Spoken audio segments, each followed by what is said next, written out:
based on my Secretary Hagel and General Dempsey, welcome.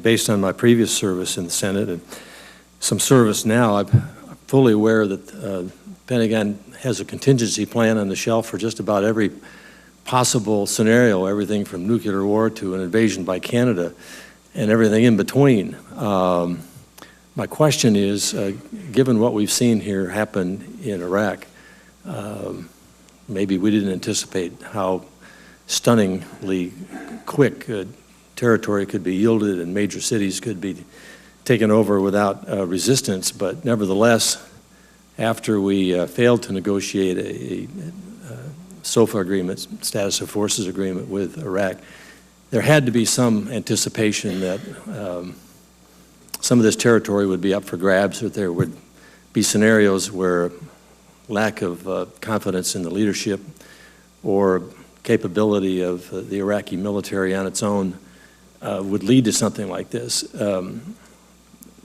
Was there a plan on the shelf? If so, what is it? And if there wasn't, why isn't it? And General Dempsey, I noted, and I wrote down the quote here, I think you said that we're in the process of developing options.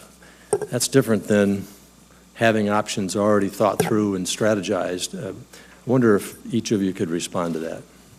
Sure, Senator. Let me first assure you we do not have a plan on the shelf for the invasion of Canada. I want to make sure that our Canadian allies who may be watching to your point about what options do we have, we generally, for nations where we're not in an active conflict, we generally describe our options in terms of what resources we can put around the situation and then develop options, present them to our elected leaders for decision. And so right now we've got, we have a great deal of ISR assets committed to Iraq. We have a great many maritime assets and aviation assets committed to Iraq. And we've placed a few contingency, mostly for force protection of the United States Embassy and facilities, forces in and around Baghdad. Now, that said, we have prepared options. We've been discussing them within the interagency. The President of the United States will meet today with members of Congress in a classified session, and I certainly don't intend to foreshadow his conversation, but I would be happy at some point, if you'd like, to provide a classified briefing on that subject. But isn't it a little bit late? I mean, the territory has already been lost, the cities have already been taken, the weapons, U.S. weapons have already been seized, the banks have been robbed, oil may be or may not be in control of the extremist groups, which is a great source of a monetary resource. Isn't it too late now to be sitting down and talking to members of Congress and basically saying, let's look at the options? Well, Senator, it's only late if you suggest that we could have stopped it in some way. And I think it's worth remembering the real threat in Iraq that is common to all of us is ISIL, this organization called ISIL, which, as you know, started off as al-Qaeda in Iraq, went to Syria, and is now back in Iraq. So this all started and stops with Iraq. And there is very little that could have been done to overcome the degree to which the government of Iraq had failed its people. That's what has caused this problem. Senator, may I just add to that? One piece of your question, I think, was about surprised. Did we not anticipate this, to your point about planning? Some of you, Senator Graham, Senator Blunt, members of the Senator Reid, Armed Services Committee may recall the director of our Defense Intelligence Agency, General Flynn's testimony before the Senate Armed Services Committee in February.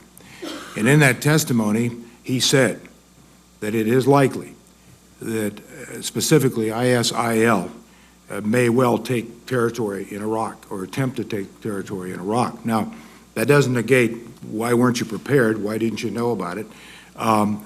The other part of that is, and I think it goes back to what General Dempsey was talking about, I think we were surprised that the Iraqi divisions, specifically the ones that General Dempsey talked about, just threw down their weapons. We had, obviously, as General Dempsey said, are always working options and scenarios. And we knew ISIL, for the reasons General Dempsey talked about, has been a threat in Syria and elsewhere. So again, I go back to, we can only do so much. We didn't have a presence in Iraq, as you know, for the very reason you mentioned, because the Iraqis would not give us the immunity and what we needed to get a SOFA. So I think all those are parts of the answer to your question, sir. Would you agree, Mr. Secretary, that the current situation in Iraq is in our national economic and security interest? Oh, I do agree, if for no other reason than oil. You mentioned energy and oil, and it's a regional issue. I believe that. So the ripple effect of what's going on there everywhere. Given that, do you think that we therefore should have some response other than no response, at least to this point? Well, I don't think it's a matter of no response. No response that's making a difference. Well, I'm not sure of that, but I would give you the same response that General Dempsey did. The President is meeting with congressional leadership this afternoon. You think it's late? You think it's too late? I mean, we've already lost the territory. They've already gained control of the second largest city in Iraq, plus other cities that we lost blood and treasure and people lost limbs and died to save. We've already lost it. So it's like Crimea. Do we just say, oh, well, okay, fine, that's done. Well, let's look forward. We didn't lose anything.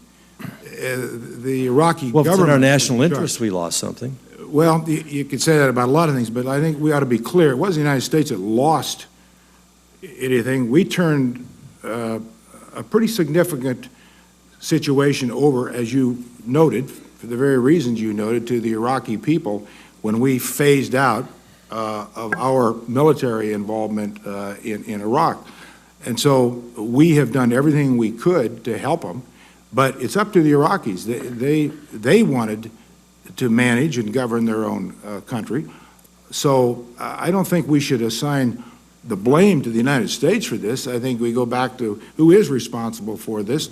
ISIL, they invaded, but also this current government in Iraq has never fulfilled the commitments it made to bring a unity government together with the Sunnis, the Kurds, and the Shia.